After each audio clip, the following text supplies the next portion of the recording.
faith book, the book of faith, the Word of God, the Bible. Magandang gabi po sa inyong lahat para po sa ating FBK Monday. Muli ang inyong lingkod, Aljay Dailisan po ng Hillcrest Family Life Baptist Church. Kasalukuyan po nasa work po ako ngayon, no? Bigyan naman tayo ng pagkakataon na makapag-share ng video para po sa ating FBK. So tonight is Monday. No, basahin po natin ang ating text matatagpuan po natin ito sa Proverbs chapter 3 verses 9 to 10 or Kawikaan chapter 3 verses 9 to 10. Sabi rito, parangalan mo si Yahweh sa pamamagitan ng iyong mga kayamanan at mula sa iyong mga pinakamainam na ani siya ay iyuring handugan. Sa gayon, kamalig mo ay lagi nangaapaw. Sisidla ng inumin ay hindi nga matutuyuan. So yan, kung babasahin natin to sa wikang English, no? Sabi rito, honor the Lord with your substance and with the first fruits of all your produce. Then your barns will be filled with plenty and your vats will be bursting with wine. So yun, dito, ang mga wikang ito ay nagmula po kay Haring Solomon, kay King Solomon, at ito ay kanyang mga payo sa kanyang anak na lalaki, no? Na parang payo na rin to sa mga kalalakihan at sa mga kabataan, no? Lalo na sa mga kabataan, no? Na dito pinapayo niya na ang pagsunod sa mga turo ay nagbubunga ng pagpapala at biyaya. So yun, alam naman nating lahat na si Haring Solomon ang pinakamatalinong tao na sa buong mundo, no? Kasi sa mga wisdom na ating binabasa mula sa Proverbs, sa kanya nagmula lahat ng ito, no? Marahil dahil sa mga nakakasalumuhan niyang mga matatanda, no, mga panahon na yon, marami siyang nalilikom, na marami siyang nagagather na mga wisdom, mga karunungan, no? So yan, tinipon-tipon niya lahat yan, no? So ano yung mahalagang pag-uusapan natin dito? So dito po, no, we are talking here about finances, no? So pag sinabing finances, ito yung pinag-uusapan dito, pera, yung pinagkakitaan. So yan. So ano po ba yung tatlong punto natin na pwedeng i-share natin sa inyo, no? Dito, number one is yung God gives so that you can give, no?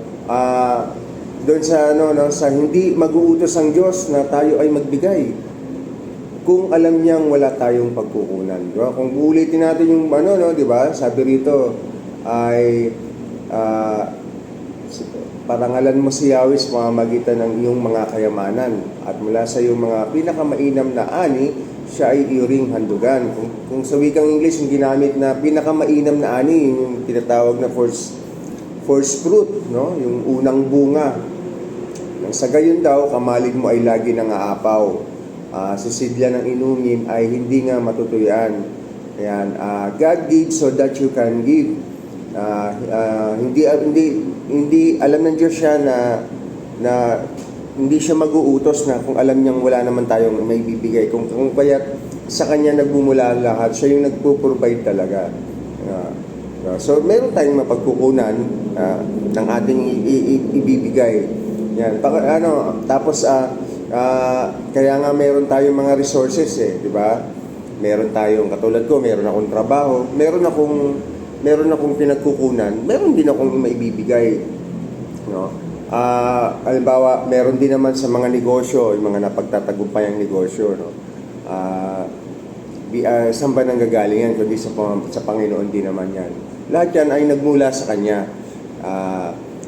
Yan yung sinasabi na dito na God gives so that you can give. Binigay niya lahat yung mga yan para meron tayong maibigay, no? Alam nyo, iba kasi ang mathematics ng Panginoon, eh.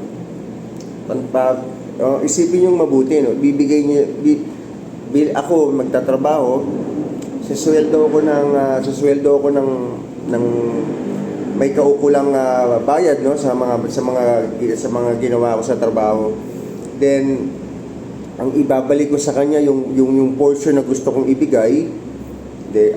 Kung susumain mo lahat ng sweldo ko 100%, sa 2 buwan magiging 200% na, 300%. Babawasan mo lang siya ng portion, no?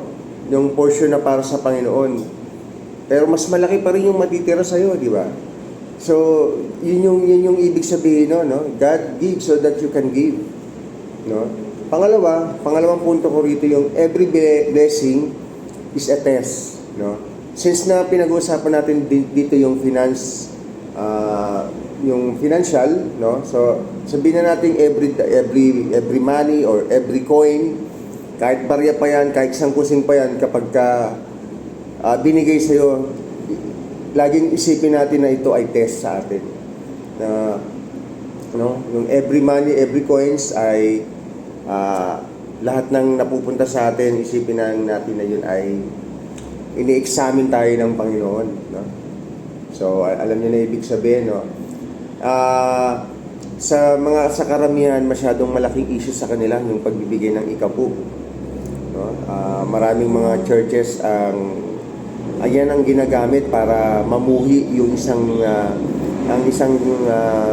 member, mamuhi doon sa isang church na nagpapatupad nito, no?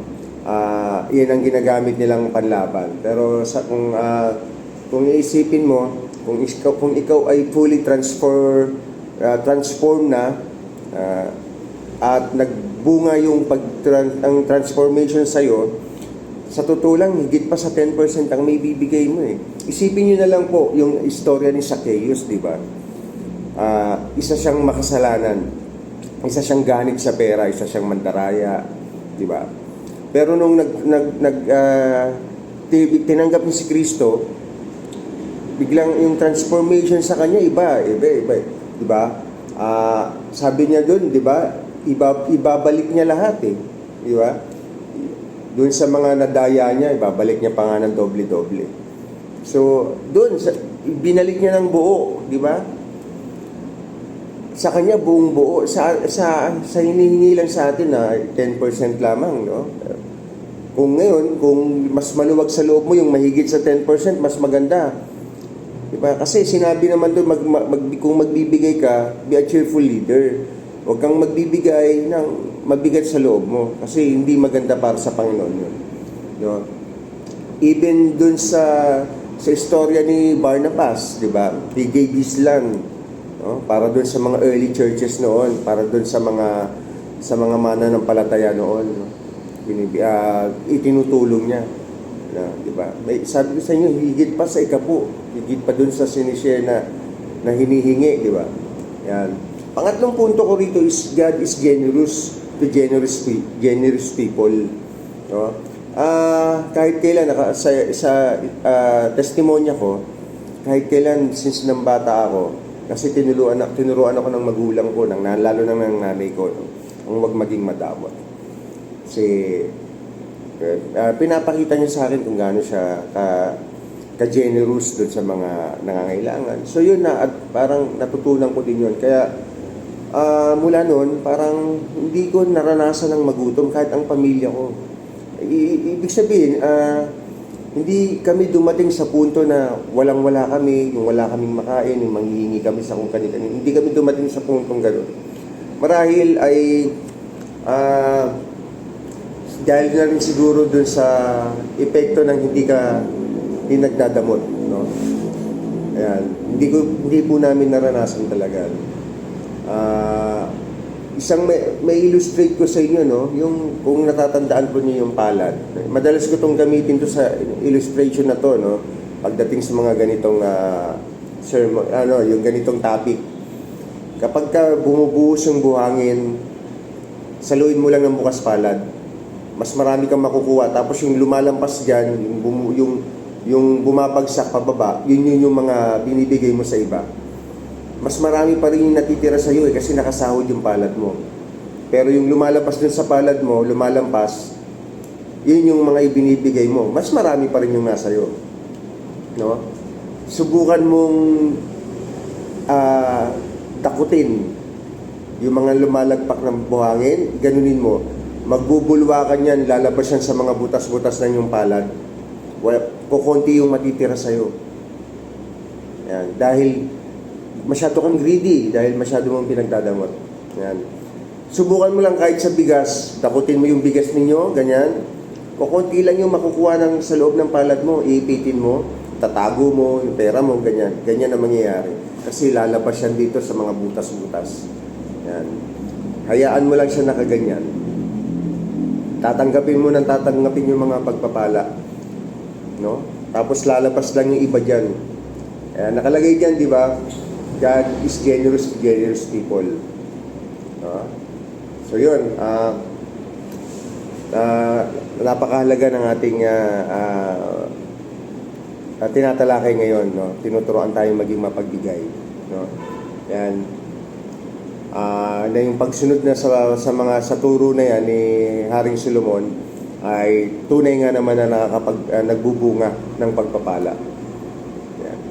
So, maraming salamat po. Magandang gabi po sa inyong lahat. Manalangin po tayo. Dakilang Diyos, maraming salamat po sa aming narinig, Panginoon. Tulungan niyo po kami, turuan niyo po ang aming puso na maging mapagbigay. Yung mapagbigay, Panginoon, na hindi mabigat sa aming loob, Panginoon. Yung pusang loob, yung masaya kami, Panginoon. Lord, maraming salamat kasi sa inyo nagmumula ang lahat. Dahil po dyan, Panginoon, tinuturuan niyo kami bilang isang Kristiyano, bilang anak ninyo na maging mapagbigay din sa iba, Panginoon. Lord, salamat, Panginoon. Gamitin niyo po kami, Panginoon, na maging vessels ng inyong pagpapala, Panginoon. Lord, maraming salamat. Ito pong aming dalangin sa pangalan ni Jesus. Amen. Magandang gabi po. Salamat po sa inyong lahat.